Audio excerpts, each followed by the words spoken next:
Ladies and gentlemen, in a few hours' time, Fred Matiangi, the son of Omogusi, and the brave former Interior Cabinet Secretary, will obey summons by the DCI, and he will present himself into their offices in Kiambu Road. A few hours ago, he received a summon from the departments of the DCI. Very many people have been asking, because the letter that was given was alluding to some fact that he might have lied by giving information that there were a contingent of policemen who surrounded his home sometimes back. And there have been a lot of altercations and allegations and insinuations about this saga, because the police have ever since denied ever going to raid his house, even though later on 16th they went and broke into Fred Matiangi's home, and I think they were looking for some CCTV cameras. But the puzzling question that Kenyans and experts, both from the opposition and the government side, are asking is, what is it that they want from Fred Matiangi? And very many people are reading political witch hunt and some hidden motive. But I've got one angle that I want to present to you, and I want to just beseech you to watch this video to the end, because I want to demonstrate to you that one of the reasons why Fred Matiangi has been summoned very quickly is because Fred has proved them wrong and he has humiliated them. You know, when Fred Matiangi jetted out of the country to visit the United Kingdom, it seems there was a lack of intelligence, because even Mr. Sang, the DCI officer who purportedly summoned him, wasn't aware that he was outside the country. And if he was aware, he decided to do this intentionally in his absence. Now, the funniest part of it was that several Kenya Kwanza leaders decided to spread a lot of cheap propaganda. They stooped too low and they started insinuating that when Fred Matiangi was summoned to visit the DCI to shed light on what exactly happened during the alleged raid by the police, he ran away as an asylum because he was afraid. I do not have a problem when such sentiments are coming from people like the UDA, MCAs, or maybe some cheap politicians. But I get mad, I get startled when the person making such allegations is the second in command, the Deputy President of Kenya. I want to play you a video of the Deputy President speaking, and then thereafter I will be playing for you another video, a reaction from the current Interior Cabinet Secretary, Mr. Kindiki, who kind of disagreed with Mr. Rigiji, took a different position from that of our President William Samoei Ruto, and all those who are calling upon him to kind of intimidate Fred Matiangi. Just watch this. My predecessor deserves to be treated with dignity as a former state officer, and alongside many other state officers who have served this country. Well, I'll be interested the same way I'm interested with that other person out there in Baragoi who is being harassed by criminals. And so, as I've said, this matter is of interest to me, and I'll remain seized of it until we get to the bottom of it, because we don't want to turn our country to a country of witch hunt and pettiness. And we cannot use security apparatus to punish people simply because they are not in office. Because as I have said, everybody who is in office will leave office at some point. Everyone who is in office will leave office. Doesn't matter who they are. So I'm careful not to use my time, which have been given by the people of Kenya through the president. I wouldn't use my time to try and hurt people, demean people, or treat people unfairly. Sio mtu alikuwa na kiburi, anajifanya vile ako kali, ameitwa tu aandike kitu kidogo, ameingia mbele. Hiyo yote tunaona sisi walizutisha, tulitoka Kenya, walitumiza hapa na William Ruto miaka 5, wanatufunga, wanatunyang'anya mali, tukasema hatuwezi toka Kenya. Huyu jamaa amelifanya hata ameshikwa na hakuna mtu anamshika. Unaona polisi hata moja. Lakini ile kitu wako nayo ni ile inaitwa hallucination. Hata akiona kivuli yake anaona polisi. Anaanza kuogopa kwa sababu yeye alitumia polisi kutisha wao. Alikuwa anafikiria sisi tutamtumia polisi kama vile alikuwa anatutumia. Sasa ameambiwa kuja. Ulisema polisi wanakuja kwako. Hakuna picha, hakuna chochote. Tumeangalia CCTV, hakuna chochote. Usikuje uandike hata kama ni peji moja, useme ulikuwa unasema nini? Ndio huyu usiku ameingia mbele ametoka. Si watu wao. Si kama ni mwanaume tu amekaa hapa. Ama akuje nimwambie vile hapo naandika hapa. Mmetaka ingie faida hapa hawani. Sisi hatutaki hiyo maneno, lakini watu ni waoga. Na nilimwambia hiyo watu kuachana na hao tuachie. Tumewanyorosha, sasa wamekaa kama kuku imenyeshewa. If you watch the two gentlemen talking, let's assume you did not know their status. You didn't know Mr. Rigathi Gachagua, neither did you know Mr. Kindiki. And you are asked just one question.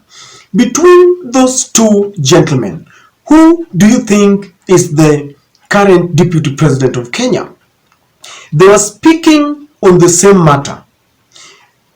Mr. Rigathi Gachagua is saying that Fredrick Matiangi, who just went on some private errands in the UK, he said that Matiangi is a coward. But Kindiki is saying that he does not want to use his position and his stature to try and intimidate other leaders because he understands too well that one day he will also be an ex-minister. Who would you say is the deputy president?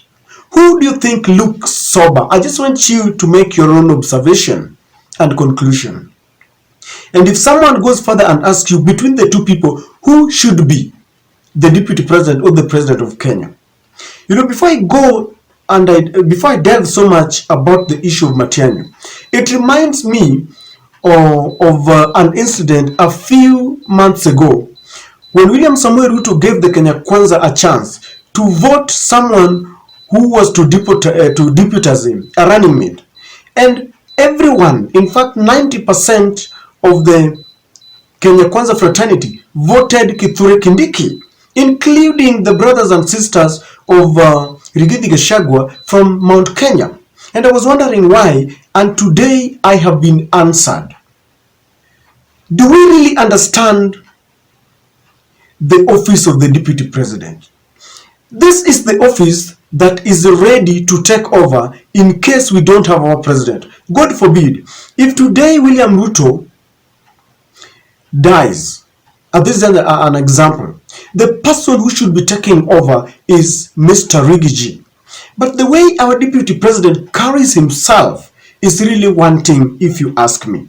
Like I said before, there are some politicians in the lower caliber, the lower cadre, who are allowed to make maybe certain reckless statements to certain limits.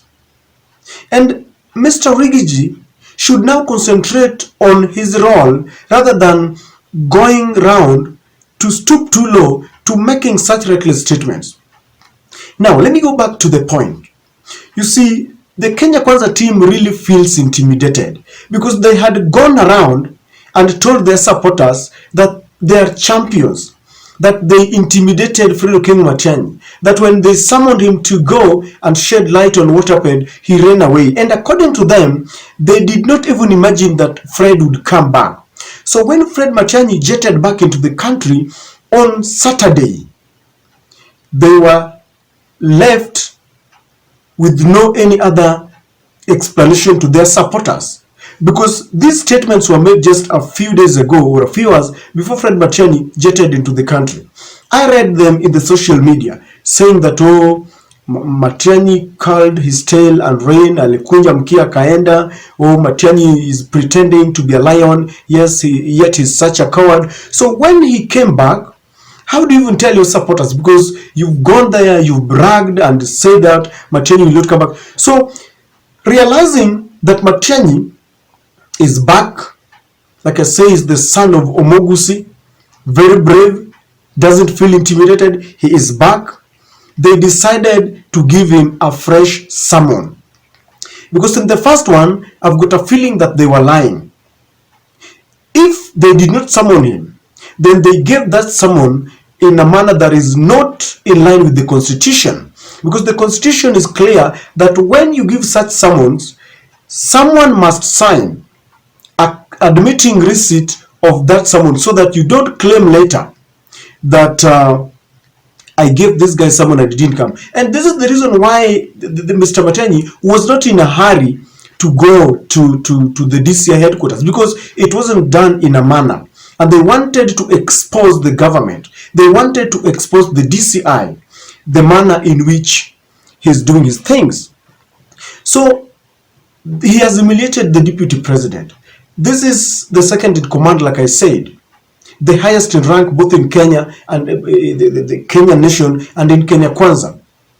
He went there so fast and claimed that Matiangi was not going to come back. And so when a deputy president speaks, we would feel that he's speaking from a point of authority, because he's got the intelligence, he's privy to meetings. So I thought, from where I sit, that maybe he was informed by the DCI that, you see, Mr. Boss, we summoned Mr. Matiangi, but it seemed that he has run away. The information about Matiangi's jetting out of the country was given by the immigration department. Officials there have got the records. He went there because Mr. Matiangi is being said that he possesses even a diplomatic passport. Who issues those diplomatic passports? The Kenya Kwanza government, if you ask me, or the one that he had when he was still a minister, and he continues to hold it to date. He left his details. He flew out of the country legally, and he did not hide. Some people had even said that he went out on a flower cargo. I remember Miguna recklessly tweeted that that Matiangi was afraid, and so he had to be, I don't know, cast in some container like a flower, so that he could run away and escape the wrath of the Kenya Kwanza team. So when he comes back, they don't know what to tell their supporters. So they have decided to issue a very quick summon, because they knew very well that, number one, Fred was not in a hurry. There was never a summon before, or if there was, it was done illegally. And this is the reason why they have run very fast. I have listened to the Kenya Kwanza team, thinking, what is the worst that they can do? I understand that those who are close to Fred Matiangi feel that his life is in danger.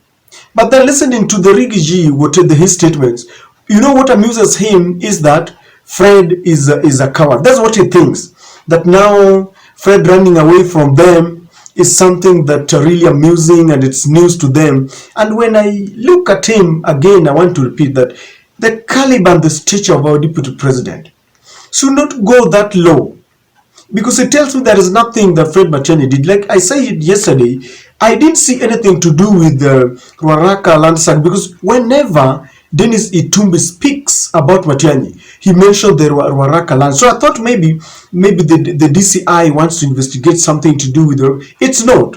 It's about alleged raid by the police. Only that. And maybe they say that he must have misused the social media by spreading propaganda. Only that. It's not something serious.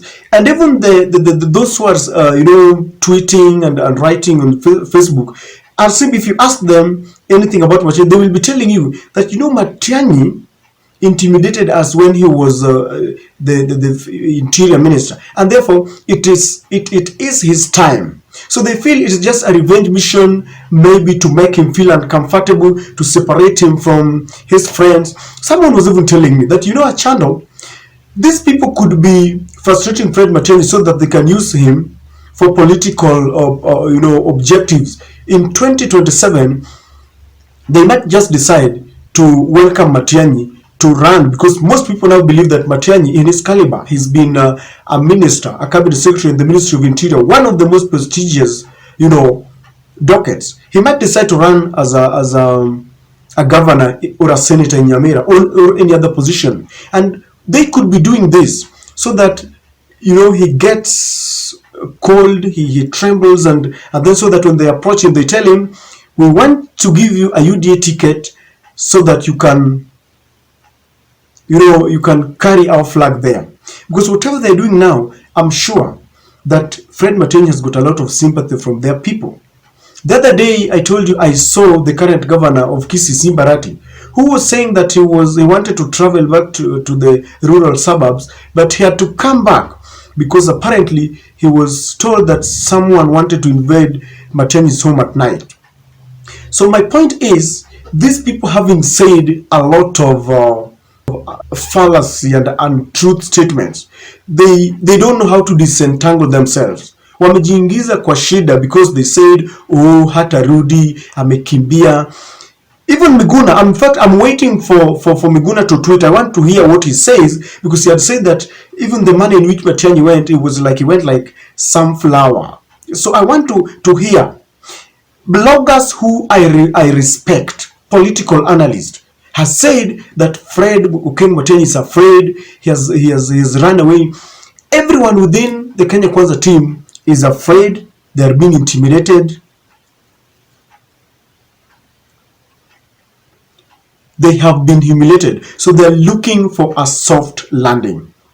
And that is what I think is happening. That's the angle in which I'm looking at it. Apart from the fact that they want to prove that they did not invade his house, they are also looking for a soft landing so that the Kenya Kwanza supporters can see that, okay, they have arrested him. Otherwise, if they left him, there would be several questions. You said that this guy is a coward, but he's now come back. And you see, Fred Matiangi is a man who is very serious, even in his looks. So he was going to take some political mileage from them. And this is the reason why they're doing this. We should be very careful, because I'm sure Matiangi will be escorted by a team of lawyers. Some some Azimio supporters would also want to accompany him. We want to see what will happen. But from where I sit, I don't think these accusations hold any water. As for Kithure Kindiki and Fred and Rigathi Gachagua, you now know why the people voted for Kithure Kindiki. But I still say that let the Kenya Kwanza team follow the advice of Kithure Kindiki, because this guy, he sounded very sober. Let us give credit where it is due. And ladies and gentlemen, that is my take.